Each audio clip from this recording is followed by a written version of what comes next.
semuanya, perkenalkan nama lengkap saya Umi Fatihah Putri Lamen. Saya merupakan mahasiswi Universitas Nusa Cendana Kupang, Fakultas Keguruan dan Ilmu Pendidikan, Program Studi Pendidikan Sejarah. Pada kali ini saya akan membuat video micro teaching. Selamat menyaksikan.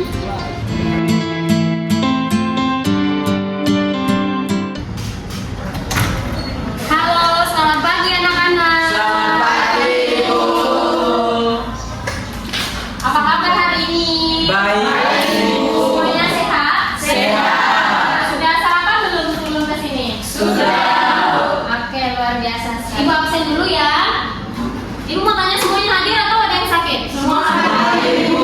Oke, luar biasa sekali ya kalian kelas kalian. Ibu senang masuk di kelas kalian karena selama mata pelajaran bersama Ibu itu teman-teman selalu hadir begitu, tidak pernah absen. Absennya tidak pernah kotor. Oh ya, Ibu lupa sebelum kita mulai Ibu minta satu orang pimpin kita dalam doa. Iya, silakan ketua kelas. Berdoa selesai. Baik, terima kasih. Teman-teman sudah siap untuk mengikuti pelajaran hari ini? Siap, Ibu. Teman-teman sudah siap? Siap. Oke, luar biasa sekali. Sebelum Ibu lanjut, teman-teman berdiri dulu. Oke, berdiri. Semuanya berdiri. Lepaskan dulu HP-HP-nya, pulpen-pulpennya dilepaskan dulu. Ibu punya satu yel-yel semangat ini. Mau Ibu sampaikan dulu? Boleh. Jadi kalau Ibu bilang tepuk semangat. Semangat. Bisa? Bisa. Oke, kita coba. Tepuk semangat. Semangat. Oke, luar biasa.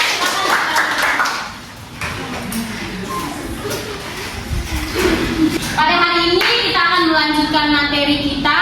Pada pertemuan minggu lalu kita sudah membahas tentang sejarah, apa itu pengertian sejarah, definisi sejarah. Pada hari ini kita akan belajar tentang konsep sejarah, yaitu konsep manusia, ruang, dan waktu. Nah, sebelum lanjut ke materi, Ibu mau tanya dulu. Kira-kira teman-teman tahu tidak, kenapa sehingga kehidupan masyarakat di zaman dulu berbeda dengan kehidupan masyarakat di zaman sekarang? Ada yang tahu? Baik, Ibu. Iya, Adrita, silakan. Karena manusia berevolusi, Bu. Iya, betul sekali. Tepuk tangan untuk teman. Jadi, jawaban yang disampaikan oleh kedua teman kita itu adalah benar. Kenapa sehingga masyarakat di zaman dulu dengan masyarakat zaman sekarang itu berbeda, teman-teman? Karena pada setiap saatnya manusia akan selalu mengalami yang namanya perubahan dan perkembangan. Jadi segala sesuatu perubahan dan perkembangan yang terjadi di dunia ini, baik perubahan kecil maupun besar, itu di dalamnya merupakan aktivitas dari ketiga konsep ini, yang dimana manusia sebagai pelaku yang berlakon atau beraktivitas di dalam ruang dan dibatasi oleh waktu. Oke, untuk menjawab itu maka tujuan pembelajaran kita hari ini adalah Ibu mau teman-teman bisa mengidentifikasi ketiga konsep ini dan teman-teman bisa menghubungkan ketiga konsep manusia, ruang, dan waktu ini dengan kehidupan sehari teman-teman. Bisa? Bisa, Bu. Oke, kita lanjut. Nah, jadi pada hari ini kita akan membahas pokok materi kita, yaitu konsep dasar sejarah. Yang pertama apa? Manusia. Manusia. Yang kedua? Ruang. Dan yang ketiga adalah waktu. Oke. Nah, sebelum kita lanjut, coba teman-teman perhatikan dua gambar berikut. Bisa lihat? Bisa. Nah, kira-kira ada yang tahu tidak? Apa sih maksud dari gambar ini? Nah, Ibu. Iya, Gusta. Perbedaan gaya hidup, Ibu. Perbedaan gaya hidup. Ya, tepuk tangan untuk teman-teman. Jadi benar bahwa ini adalah transportasi zaman dulu yang dimana mereka menggunakan jalan kaki, sedangkan ini adalah transportasi sekarang. Setuju? Setuju. Ya, karena ini merupakan transportasi online ya, ojol ya. Teman-teman tahu kan? Pasti pernah menggunakan juga. Tahu, Ibu. Pasti teman-teman juga pernah mendengar cerita dari nenek-nenek kita, bahkan orang tua kita. Mereka bercerita bahwa oh dulu itu kami ke sekolah, berangkat ke sekolah itu dengan menggunakan jalan kaki, melewati sungai, lembah yang jauh ya. Iya. Ya. Sedangkan kita sekarang itu menggunakan kendaraan saja kita malas untuk bersekolah, benar? Nah, mau tanya nih, sebelum ibu lanjut, kira-kira sejauh mana konsep ruang dan waktu bisa mempengaruhi cara hidup manusia? Nah, untuk menjawab pertanyaan itu, maka kita lihat materi berikut. Teman-teman bisa lihat gambarnya? Bisa. Di sini ada gambar apa saja? Manusia. Ini ada ruang dan ini ada Waktu. jam dan waktu. Oke. Kita akan bahas satu persatu dari ketiga konsep ini. Yang pertama kita akan membahas manusia. Apa itu manusia di dalam sejarah? Kira-kira ada yang tahu tidak? Ada ibu. Iya, Nuri silakan. Manusia itu adalah pelaku dari sejarah. Iya, manusia itu adalah pelaku di dalam sejarah. Betul sekali. Kita beri tepuk tangan dulu. Jadi, di dalam sejarah, manusia itu merupakan pusat dari peristiwa sejarah. Karena kenapa, Ibu? Karena kalau tidak adanya manusia, peristiwa sejarah itu tidak akan terjadi. Sepakat? Sepakat. Ibu contohkan seperti kita di dalam ruangan kelas nih. Kita melepas ruangan kelas ini kosong, tetapi dengan waktu yang berjalan, tetapi siswanya tidak ada. Tidak ada manusia di dalamnya. Apakah sejarah itu bisa dijalankan? Tidak bisa ya. Jadi manusia itu sangat penting. Ya. Jadi setiap daerah itu memiliki warisan budayanya masing-masing. Warisan itu dihasilkan dari sejarah oleh aktivitas manusia. Ya, yang berlaku di dalam konteks ruang. Berdasarkan periode Waktu. Ya, betul. Tepuk tangan untuk kita. Paham untuk manusia di dalam sejarah? Paham. Oke, luar biasa. Berarti Ibu rasa paham. Kita lanjut ke konsep yang kedua, konsep ruang. Ada yang tahu tidak konsep ruang dalam sejarah itu apa? Iya, kamu silakan. Konsep ruang dalam sejarah merupakan tempat suatu peristiwa sejarah terjadi. Iya, ruang ini merupakan tempat peristiwa terjadi. Ada lagi? Ya, sama ya mungkin. Ya, jadi konteks ruang di dalam sejarah itu bercerita tentang di mana peristiwa itu terjadi. Jadi, kenapa sehingga konsep ruang itu penting dalam sejarah? Ada yang tahu tidak? Tinggal dibaca saja kok susah sih Riko. Baca Riko. Menunjukkan lokasi peristiwa sejarah. Menunjukkan lokasi peristiwa sejarah. Selmi, silakan baca Selmi. Membantu memahami keterkaitan wilayah. Membantu memahami keterkaitan wilayah. Yang ke berikut Tessa silakan. Menjelaskan pengaruh kondisi geografis terhadap peristiwa sejarah. Menjelaskan pengaruh kondisi geografis terhadap peristiwa sejarah. Maksudnya adalah seperti kita di Indonesia merupakan negara kepulauan. Sepakat? Sepakat. Karena kenapa? Setiap daerahnya pasti memiliki ciri khasnya masing-masing.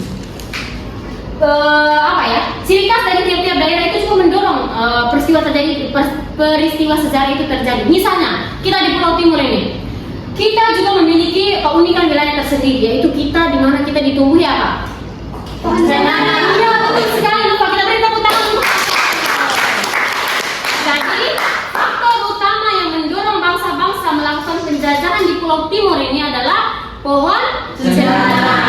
Sehingga pohon cendana yang menjadi keunikan lokasi kita di Pulau Timur itu menjadi penyebab utama terjadinya peristiwa sejarah. Paham untuk konteks ruang? Kita lanjut ke konsep ketiga, ada konsep waktu. Apa sih waktu di dalam sejarah? Ada yang tahu? Silakan angkat tangannya. Iya, bisa silakan. Waktu dalam sejarah itu penting karena supaya kita mengetahui kapan peristiwa sejarah itu terjadi. Iya, betul. Jadi waktu bercerita tentang kapan peristiwa itu terjadi.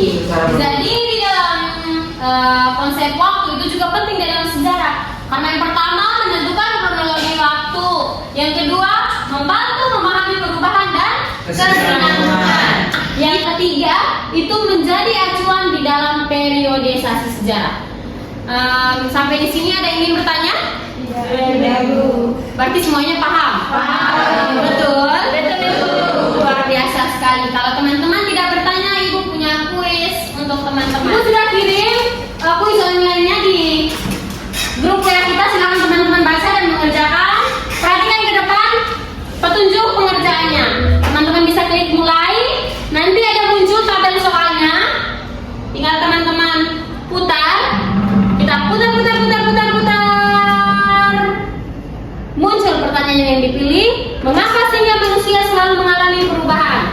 Silakan pilih jawaban yang menurut teman-teman paling benar. Klik. Oke, muncul. Selesai. Putar. Bagaimana manusia memanfaatkan ruang dalam kehidupan sehari-hari? Silakan pilih jawaban yang paling benar. Oke. Yang berikut, kita putar lagi rodanya. Putar. Mengapa manusia penting di dalam sejarah? Silakan klik jawaban yang benar. Berikutnya, apa maksud dengan konsep waktu dalam sejarah? Silakan klik. Setelah selesai, permainan selesai. Kita tunggu. Maka di sini teman-teman bisa melihat skor yang teman-teman peroleh. Menuju ke kita klik papan peringkat. Silakan isi nama teman-teman. Kita misalnya di sini sama. Kita enter, kirim. Maka akan muncul siswa yang sudah mengerjakan kuisnya. Kita tepuk tangan dulu. Kita akan membacakan kesimpulan, mengambil kesimpulan dari materi hari ini, di mana konsep manusia, ruang, dan waktu merupakan 3 unsur pokok yang saling berkaitan dan berkesinambungan. Di mana manusia menjadi pelaku utama yang menciptakan dan mengalami berbagai peristiwa sejarah, sedangkan ruang menunjukkan tempat berlangsungnya sejarah.